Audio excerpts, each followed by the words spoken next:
नमस्कार दोस्तों, स्वागत है आपका हमारे इस चैनल धूप धुनुची आरती में। दोस्तों, एक से अधिक धुनुची जो है पूजा आदि में प्रज्वलन करना, ये एक जो है मतलब मूल पूजा के लिए आप एक धुनुची तो प्रज्वलन कर रहे हैं, पर दूसरे जो भी सारे अंग पूजा आदि हैं उनके लिए भी जब धूप निवेदन में धुनुची प्रज्वलन करना होता है तो बहुत सारे लोग कंफ्यूज हो जाते हैं कि हम जो है कैसे हम जो है एक ही धुनुची से करें या फिर जो है अगरबत्ती आदि से ही कर दें। तो देखिए, इसके ऊपर वैसे मैंने पहले भी आप लोगों के लिए एक वीडियो बनाया है। अभी इस वीडियो में मैं इस विषय को क्लियर कर दे रहा हूँ, एकदम स्पष्टता से जो है मैं बता रहा हूँ ये विषय। आप लोग थोड़ा समझने की कोशिश करिए। अगर आप लोग एक बार इस विषय को सही तरीके से समझ जाते हैं तो मुझे लगता है कि ये विषय कोई भी बहुत बड़ी समस्या के विषय नहीं है। ज़्यादातर क्या होता है कि मैं वीडियो बना देता हूँ कई सारे विषयों के ऊपर, पर ध्यान से उन सारे विषयों को आप लोग देखते नहीं हैं और उसके बाद उस विषय को लेकर चिंतन नहीं करते। विषय को अगर देखने के बाद उस विषय में आप लोग चिंतन नहीं करेंगे तो कभी भी जो है आपको वो विषय समझ में पूरी तरीके से नहीं आएगा। ये एक बहुत बड़ी विषय है, ज़्यादातर लोग जो है इस विषय को नहीं करते हैं, तो इसी कारण से जो है ज़्यादातर जो है वो समझ नहीं पाते हैं।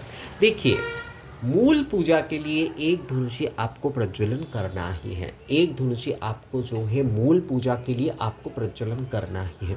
चाहे आप दुर्गा पूजा के कर रहे हैं, लक्ष्मी पूजा के कर रहे हैं, नारायण पूजा के कर रहे हैं, कोई भी पूजा के आप कर रहे हैं, किसी भी पूजा के आप कर रहे हैं, जगद्धात्री पूजा के कर रहे हैं, काली पूजा के कर रहे हैं, कोई भी और पूजा आदि के आप कर रहे हैं, मतलब आपके घर पे सत्यनारायण पूजा है तो आप सत्यनारायण भगवान के लिए आप एक प्रज्वलन कर रहे हैं। और दूसरे जो भी सारे पूजा, खासकर कि दुर्गा पूजा या फिर जो है लक्ष्मी पूजा, जगद्धात्री पूजा आदि, इन सारी पूजाओं में ज़्यादातर ये विषय आ जाता है कि हम जो है एक धुनुची हमने मूल पूजा के लिए प्रज्वलित की है, पर दूसरे अंग पूजा आदि के लिए हमें धूप कैसे निवेदन करना है, क्या हम उसी धूप पात्र में कर सकते हैं? तो पहली बात, आपने मूल पूजा के लिए, मान लीजिए दुर्गा पूजा है या फिर लक्ष्मी पूजा है, तो लक्ष्मी पूजा के लिए, माँ लक्ष्मी के लिए, मतलब मूल पूजा के लिए आप जो है एक धूप प्रज्वलित कर लीजिए। और लक्ष्मी पूजा में जैसे कि पहले नारायण की पूजन किए जाते हैं, लक्ष्मी पूजा की यही विधि है कि पहले नारायण पूजा करते हैं। कई लोग बाद में भी करते हैं, मतलब मूल पूजा के बाद में करते हैं, पर लक्ष्मी पूजा में ये विधि पालन करना चाहिए। और यही विधि का पालन हो रहा है कि पहले नारायण की पूजा किया जाता है और उसके बाद जो है दशोपचार से हो, पंचोपचार से हो, शब्दोपचार से हो, नारायण पूजन किया जाता है। तो श्री नारायण को जो धुनुची में आप धूप कर रहे हैं उसी धूप पात्र में जो है आप माँ लक्ष्मी को भी कर सकते हैं। मूल पूजा के दोनों ही जो है ये मूल पूजा के धूप हो गए, ये जो है मूल पूजा के धूप हो गए दो जो है।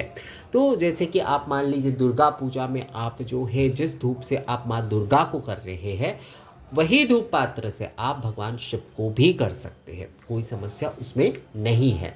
बाकी जो भी सारे अंग पूजा आदि है उसके लिए जो है आप एक धूप पात्र प्रज्वलित करके रखें और उस धूप पात्र को घुमाइएगा नहीं। मूल पूजा के जो धूप पात्र, जैसे कि हम जैसे कहते हैं कि वनस्पति रसो दिव्य गंधाढ़ सुमनोहरमया निवेदित भक्ता धूपोयं प्रतिगृहीतम एष धूप अमुक देवी दिव्य निवेदयामि, इसके बाद गायत्री का पाठ करते हुए जो है हम धूप दिखाते हैं और उसके बाद जो है वो धूप, मतलब इसी तरीके से हम धूप निवेदन करते हैं।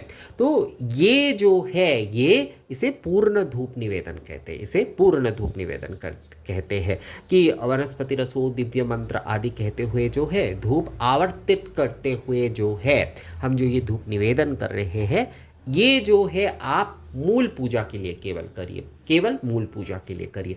अंग पूजा आदि के लिए एक धुनुची आपने प्रज्वलन करके रखा, उस धुनुची में केवल मात्र जो है आपको जो है जल का छिड़काव करना है, केवल मात्र जो है आपको जो है आप जल का छिड़काव करिए, पुष्प आदि दीजिए, पर घुमाइएगा नहीं, पर जो है वो आपको घुमाना नहीं है।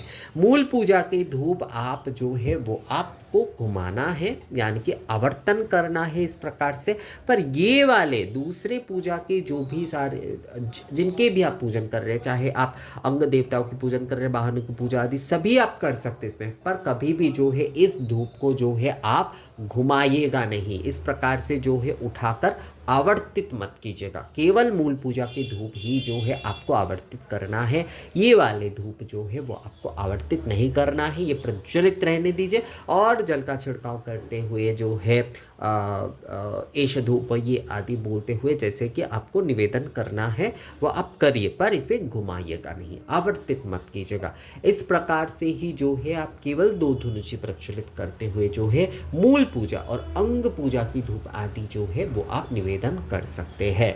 मुख्यतः विषय यही है कि मूल पूजा के जो धूप पात्र होंगे उसे आपको उठाकर जो है इस प्रकार से आवर्तित करते हुए जो है वो निवेदन करना है। और ये वाले दूसरे जो भी अंग पूजा के जो धूप है उसे आपको आवर्तित नहीं करना है, उसे उसी प्रकार से रहने दीजिए, उसे जो है उसी प्रकार से रहने दीजिए। और निवेदन जो है आप मंत्र आदि के माध्यम से वो बस करिए, इसमें जल का छिड़काव आदि अक्षत पुष्प आदि देते हुए जो है। तो इस प्रकार से ही जो है आप मूल पूजा और अंग पूजा दोनों में ही जो है 2 धूप पात्र केवल प्रज्वलित करते हुए जो है आप धूप निवेदन कर सकते हैं। तो ये विधि है। अगर आप लोगों को इस बारे में और किसी भी प्रकार की कोई जानकारी या फिर जो है मुझसे कुछ शेयर करना है या फिर आप लोगों को कोई और जानकारी चाहिए इस विषय में, तो आप लोग मुझे कमेंट्स करके या मेल करके बोल सकते हैं। मिलेंगे आपसे अगले वीडियो में, तब तक के लिए नमस्कार।